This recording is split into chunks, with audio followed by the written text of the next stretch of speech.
Hey, everybody. So excited today that we have Iris with us. This is Iris Van Dyke. She's a fourth grade teacher.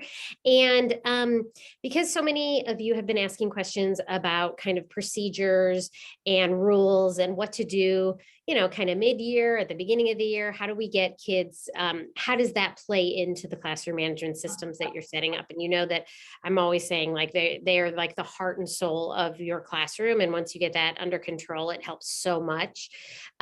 So Iris is the queen of setting this stuff up. And I mean that like I said, I steal her stuff all the time. So I wanted her to come on. So Iris, do you want to introduce yourself a little bit? Sure. So I'm Iris Van Dyke. Thank you so much for having me, everybody. I love fourth grade and I love teaching. And before we started recording, Brandy and I were chatting, and I told her, I really usually don't feel too stressed at school. Most of the time, I actually feel pretty relaxed. And I really do think that because classroom management is such a huge piece, if you have effective classroom management, you will feel relaxed and happy at school and not pulling your hair out. So I really hope the things that I have to share do help you, because teaching can be such a challenging job with paperwork and making sure you have good relationships with parents and, changing things. And then, of course, the students are wonderful, but sometimes a challenge. So I want you to find joy in your jobs. And I hope these tips will help you to do that. Great. Well, that leads us nicely kind of into the first question. I think across the board, everybody agrees that this year has sort of been like no other. I think that we came in with a lot of us, including myself, came in with the idea that like, okay, we're done with, 2020, we're done with, this is done. Now we're back in school and everything's normal. And what really across the board we found is that student behavior has been, more escalated across the board than it has in the past. Students are learning how to be students again. Teachers are remembering how to be in person again. It's just, there's been a lot of loss the kids have gone through, and it's been really, I think, harder than even we expected. I had this, I kept saying like, this should be like a bye year. Like we should just like, it shouldn't count, we should just get the chance to get everybody back on track. But, obviously we still need to be able to teach. So what have been sort of have you noticed any challenges that have kind of been, your biggest challenges this year, maybe the same as in the past or just different because this is a different kind of year? Yeah. This year's been really interesting, especially because last school year I taught all virtually. I had a baby, so I wanted to be home while I was pregnant. And so it's my first time back in the classroom in actually a while. And I do feel like I came back to a changed world. Yes. I've had to recalibrate and kind of readjust and say, okay, like this is teaching now. It is different. It is definitely more classroom management than I've ever done before. And I really like doing classroom management things, so I haven't really minded it, but it was a mindset change. So like Brandy said, I teach fourth grade. I feel like behavior wise, I have to tell myself all year long, I'm basically teaching second grade. And I don't mean that in a mean way to my students. I adore them. But for example, I have had more tears this year than any year prior. And the tears are, I announced that we're going to library, and I have a student literally sobbing on their desk because they forgot their library book. And I haven't really experienced that in fourth grade before. As far as impulse control and impulse management, that's been a huge area that we've had to work a lot on too, because, they're kind of little kids in big bodies at this point. And one way that I've pivoted is giving them even more movement opportunities than I ever had before. I've always tried to incorporate physical movement into the classroom. But this year, every 30 minutes, we take an exercise break. We could be in the middle of a test, like, all right, exercise break. And then side note, but I've always allowed my students to stand as they work and arrange the way in a way that that's okay. So usually I have kids that are just standing. This year I have kids that are standing and bouncing and going back and forth and swaying and rocking. And as long as they're doing their work, that's okay. I mean, it's one of those things where it reminds you like when they were home and they were on Zoom, they could do whatever they wanted. They could lay on their couch, they could stand up, they could jump around, they could do all those things. And so it's, it's going to take a bit for them to keep remembering, like, what does school look like, and how do we need to act in school. I wanted to follow up on that, and this is something I'm actually going to do a separate training on. But one of the things that's super interesting to me lately has been that though the research obviously is so critical on movement breaks and brain breaks for kids, what we're seeing a lot is that some classes are having to really adjust what that looks like, because the movement breaks in themselves are causing so much behavior that they're having to deal with, that they're having to adjust that. So I've been working with a teacher on what those movement breaks can look like while they are very minimal movement, because it's ending up taking her 10 minutes to get them back from the movement break. And so, even things just like squeezing your hands or doing a yoga pose or things like that, where as opposed to maybe in the past, playing a dancing music or something like that. And so even that has had to be a little bit adjusted, just a little bit differently this year for some classes, and that's okay. We kind of have to meet the kids where they are. Yeah. One quick idea to piggyback off that is if you have carpet squares and you have kids that are foot tappers, putting a carpet square under their desk was great because they could tap away and nobody knows because it doesn't make a lot of noise. That's a great idea. That's funny. That's a great idea. Okay. If you were to pick one thing that makes the biggest impact on classroom behavior, what would it be? Hands down, consistency. Okay. You are there to be a safe, stable, and loving environment for every child. You don't know what is happening in those kids' homes. Hopefully it's all great stuff, but we live in a world where not everything is great all the time. And you don't necessarily know how stable their lives are outside school unless they choose to share that with you. So it's really your job to make school as stable of an environment as possible. I always tell my kids, students, I have two jobs. Number one, to keep you safe. Number two, you're already smart, but to help you get even smarter.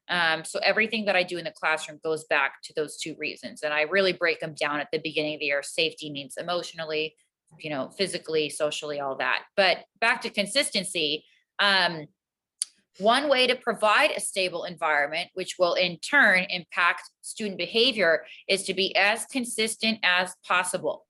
Whatever you say, follow through the first time. Do not do, in my humble opinion, the business of like, I'm going to count to 3. Nope. Expect it the first time from them. If students do not do something correctly, it doesn't mean that you punish them or you call them out or you embarrass them, but give the class, a chance to go back and do it correctly. So I'm going to give you an example of consistency here.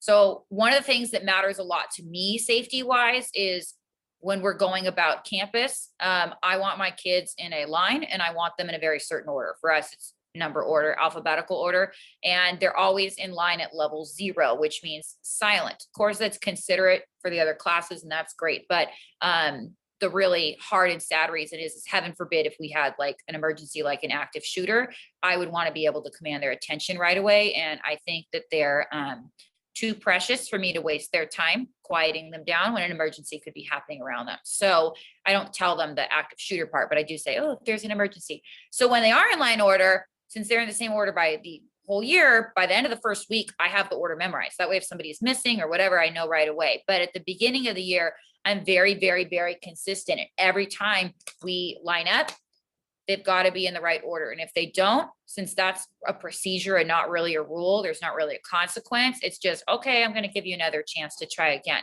If they're walking in line and they're talking, then I say, okay, friends, you know how much I care about you. We're going to try that again because I know you can meet this expectation, and we'll turn our line around. We'll walk back to the classroom and we'll try again. Now, let's say they talk again. Well, then I say again, we're going to give that another try because I care so much about you and I know that you're able to do this. Let's give it another shot. And at the beginning of the school year, it is a little bit madness, and it can take, 8 tries, 9 tries, more tries for them to even walk from my classroom to say, the school library. But at this point in the year, which by the way, typically right now it's February, October and February statistically are the highest rated discipline months nationally for the US. That's the time when most suspensions happen, referrals to the principal, expulsions, that kind of thing. And by this time of year, most teachers are pulling their hair out. And I can genuinely say, I do have a great group of kids too, but I am not pulling my hair out, because when I ask them to walk somewhere, they do it the first time correctly. And I do know that if there was an emergency, all I would have to say to them with a not yelling voice is like, all right, everybody, go over here now. And they would turn their line and they would go, and I wouldn't have to worry about it. So that's a long answer, but consistency. One last thing about that with consistency is not applying my emotion to it. They know they can't fall out of my favor. They know they can't win my favor. They have my favor just because they're my students. So no matter how many times I ask them to redo something, I do not change my tone. It's always calm. It's always even. And I will even ask the kids, and they'll chorus back, am I doing this because I'm mad at you? They say, no. Am I doing this because I'm annoyed at you? No. Am I doing this because I'm 1% annoyed at you? No. And I say, why am I doing this? And they all say, it's to keep us safe. So they know, and they're very bought in. And I have had past students or their parents contact me years after and say, you know, my child really has said that they miss your class because when they came to school, they knew what to expect and they knew that you were there to help keep them safe in all aspects of things. That's awesome. You touched on this a little bit. So just real quick, I know that we're kind of in the middle of the year, but this, video will be available for people throughout the whole year. But what's just, if you were to kind of talk like in steps, 1, 2, 3, 4, 5, what's your process to teach rules and procedures? And how long, I know this is a general question, but how long overall do you think that in your experience does that take? Is it 1 day? Is it 5 days? Is it, 3 months? And is it ongoing? Does it end, or do you keep working on that? How does that work? Well, I want to start and say, even though it's February, it's not too late, guys. So if you're feeling like, oh my gosh, she's talked a little bit about the beginning of the year. Yeah, beginning of the year is ideal, and, make plans for next year. But you can tell the students on a Friday, okay, everybody, on Monday, there's going to be some changes. We're going to pretend it's the way beginning of the school year, and we're going to be doing things anew, and that's okay to do. But I start my it takes about 6+ weeks, Okay. depending on the class. So a long time. And that's when okay. What? I said, and that's okay. We have to all be okay with that fact that it takes a little bit of time.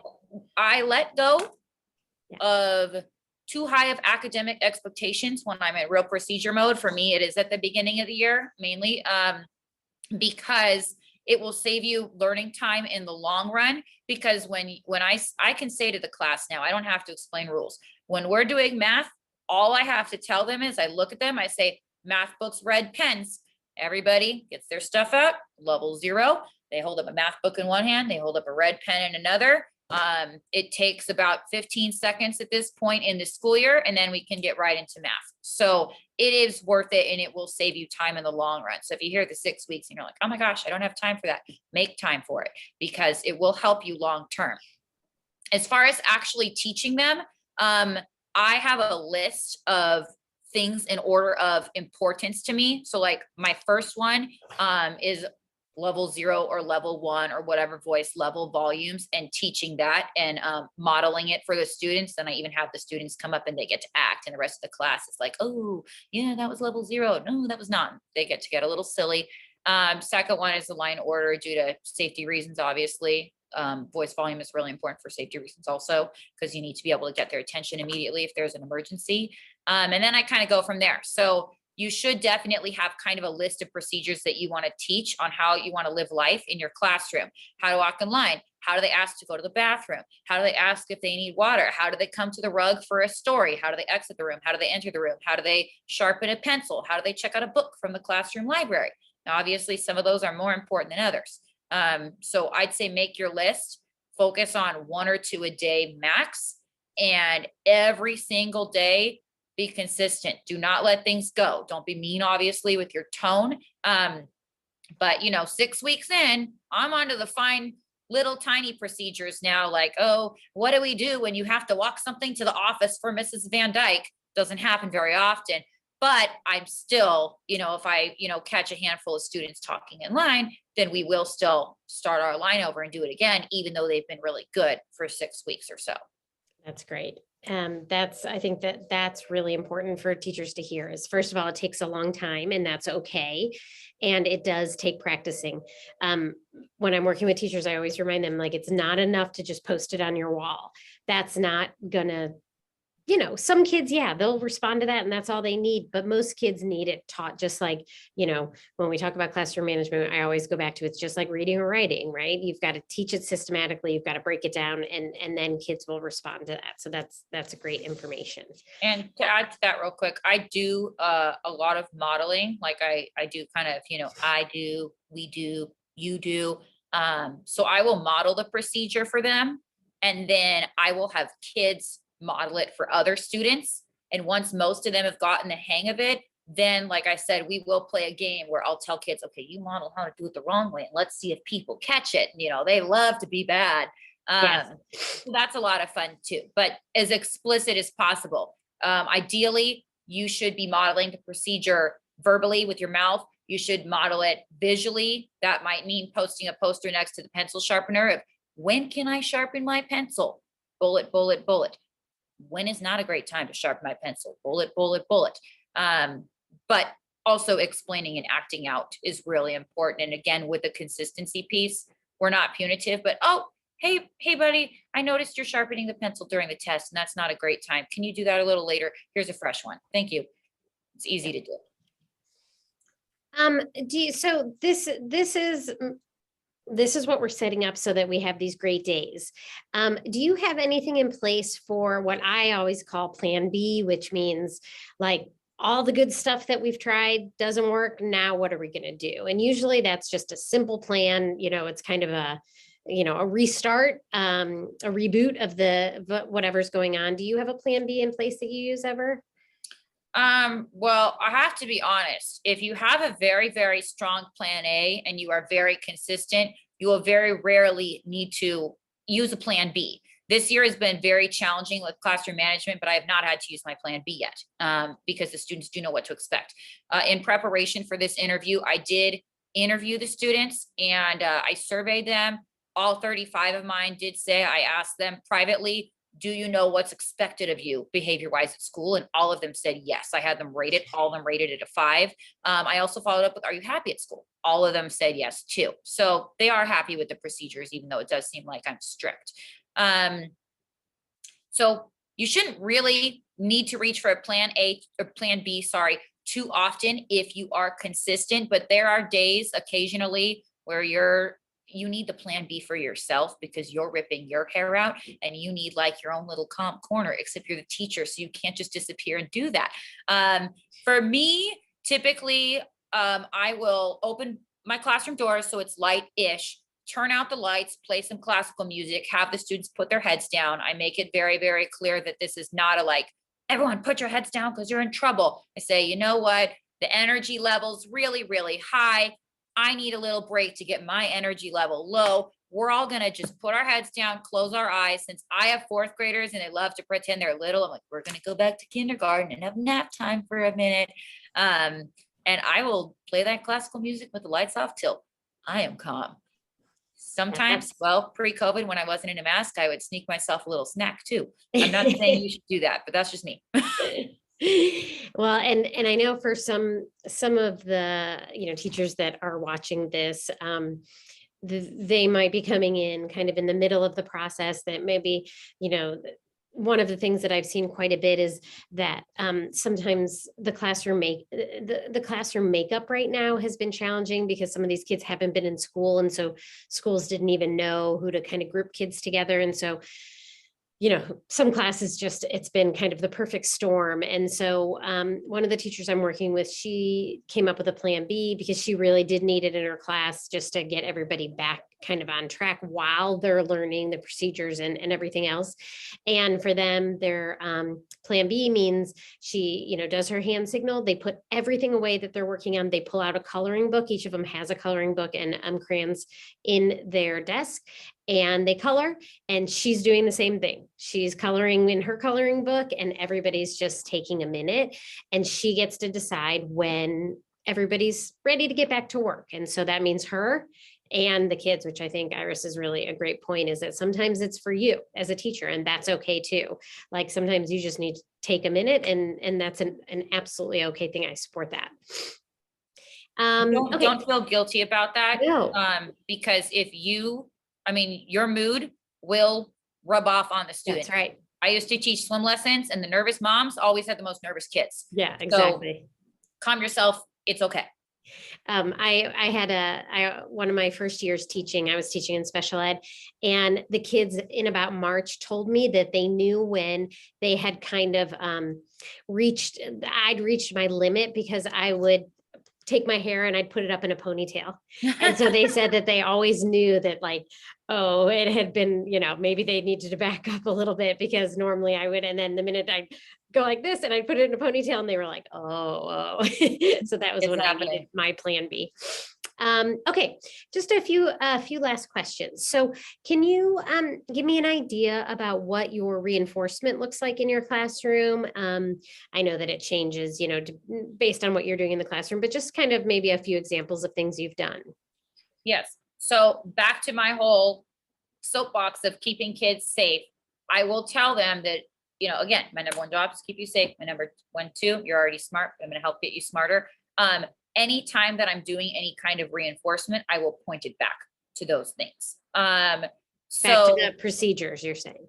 Well, back to my reasons too, because I will say, you were doing a really good job helping somebody else feel emotionally safe. You listened to them and stayed in at recess and comforted them when they cried about their pet that crossed the rainbow bridge. So here's some positive reinforcement.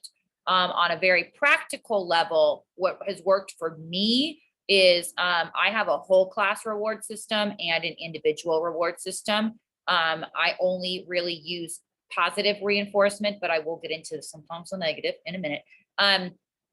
If the class does something great, they add a paperclip to their paperclip chain. I have a push pin stuck in the wall with paper clips hanging on it, and the chain, gets added if the class makes a good choice.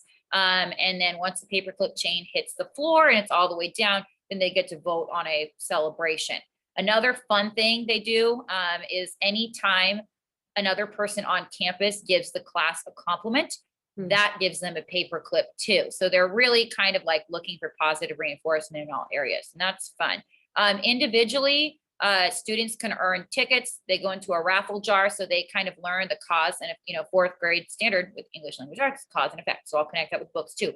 But the cause is the more tickets you earn, the effect is the higher chance you have of getting your name pulled. If their name is pulled out of the raffle jar on Friday afternoons during Fun Friday, our last 30 minutes of Fridays, then they win a prize. Now, I am more into extrinsic motivation than extrinsic, so this is a little more extrinsic, but their prizes are coupons of some kind of privilege they earn that helps them feel good. The most popular one is lunch with the teacher, but they can also bring in a show and tell animal. Usually it's a stuffed animal. They could bring in a stuffed animal. They could bring a different show and tell item. Sometimes they get to sit in you can't see it here. I'll move my camera for a second. A fancy rolling chair instead of a regular chair, so they feel like the spotlight's on them. I let them give me suggestions also. You do not have to do like a big fancy prize box. My prize box is literally a white mailing envelope that says in my sloppy Sharpie writing prize box, and my coupons are Post-it notes that I pretty much scribble on right before the raffle. So you don't have to go out and buy anything, but they get privileges basically. Now throughout the school year, I give out paperclips, sorry. I shouldn't say I give them out. They earn paperclips less frequently, and they earn tickets less frequently, not because their behavior goes downhill, but because my expectations rise. So at the beginning of the year, they all got in line and number order, silent. Wow, paper clips abound. By this point in the year, it's just the norm. you set the bar, they've reached it. So now the things they might earn paper clips for are if the principal walks in and she says, wow, every single student here was on task. Well, then that's a paper clip too. Same with tickets. And the nice thing about tickets is you really can individualize it. Brandy and I are very familiar with, I have a very high percentage of students with IEPs, and some of them have varying behaviors. So the kids who really need more positive reinforcement are getting a lot more tickets. You know, I have a student who, when he gets frustrated, he rips up paper. So at this point, if he's not ripping paper when he's frustrated, I'm like, tickets, buddy, here you go.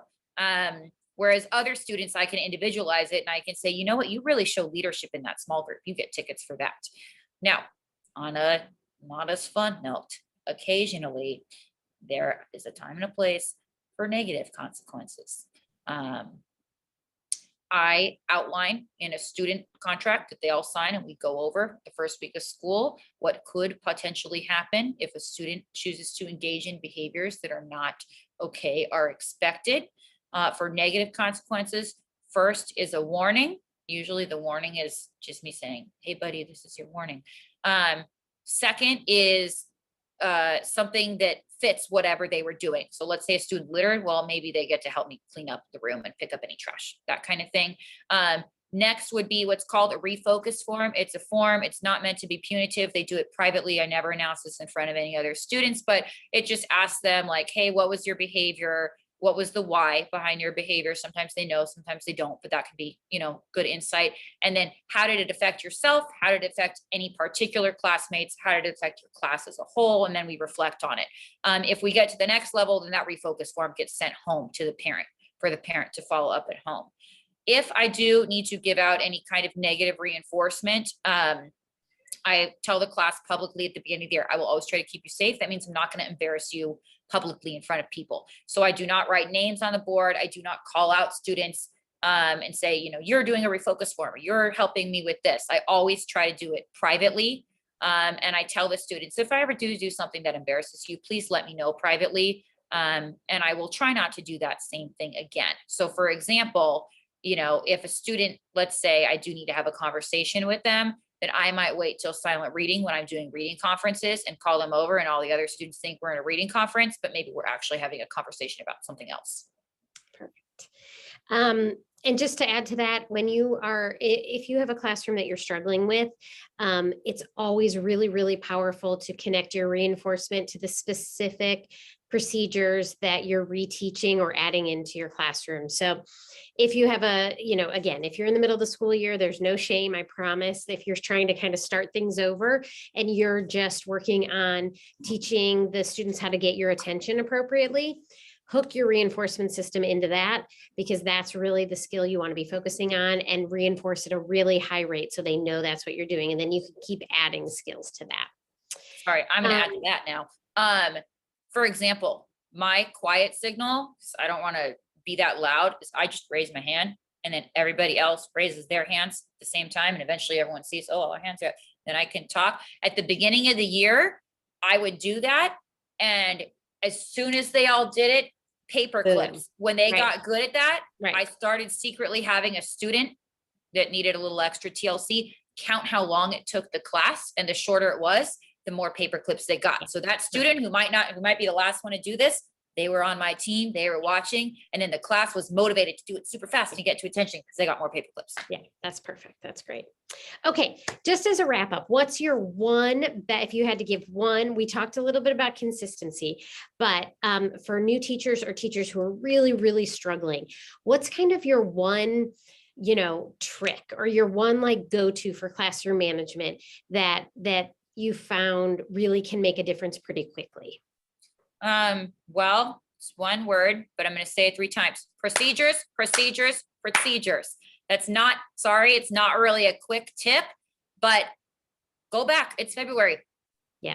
Reteach them the procedures and do them over and over and over and over and over again. And you're going to get so tired of it. And you're going to be walking with the line like a crazy person thinking, I could be doing fractions. I could be doing descriptive writing. But instead, out here I am with a class, walking back and forth with other teachers wondering what in the world I'm doing. That's okay. I promise you, it will pay off in the end. I've had past student teachers have said, thank you so much for drilling that into me. It really did pay off. So my quick tip isn't very quick, but I agree. die on the I hill of second that. procedures. I think, yeah, I think that it is the one, procedures and reinforcement are like the two strongest pieces, the two strongest things we can do for classroom management. And though it's not quick long term, you will see some quick turnaround, because if you get a nice, if you design your procedure for something that's really causing a lot of behaviors in your classroom, you're going to start to see that turn, at least so as kind of a wrap up, when I'm looking at classroom management, I'm always looking at in improving a little bit as we go. Nothing is going to make everything better. But if you teach that one procedure that saves you 20 minutes a day of trying to redirect kids, well, you just got 20 minutes back. That's better than you had before. And we just keep building on that. So great advice and super great info. Thank you so much for being here, Iris. And maybe we will have you back again when we talk again about some different areas of classroom management. And thank you. One final word of encouragement for all of you, because I know teaching this year is extremely rough. If you haven't really spent some time being introspective and thinking about your why and what motivates you to teach, I really encourage you to do that. Like I said, for me, I want to provide my kids a safe and stable environment. I didn't have that too much as a student. And I know that when they come to school and they know what to expect, and they know what they're allowed to do, and they know what they're not, and they know what they're going to get rewarded for, and they know what they're going to get chatted with for, they do feel comfortable. So to me, that's my why, and it motivates me on those really, really hard days. So spend some time thinking about your why. And if you want to be happy at work, procedures. It's my final word. Thanks. All right. Thank you. All right. Talk to you later. Bye.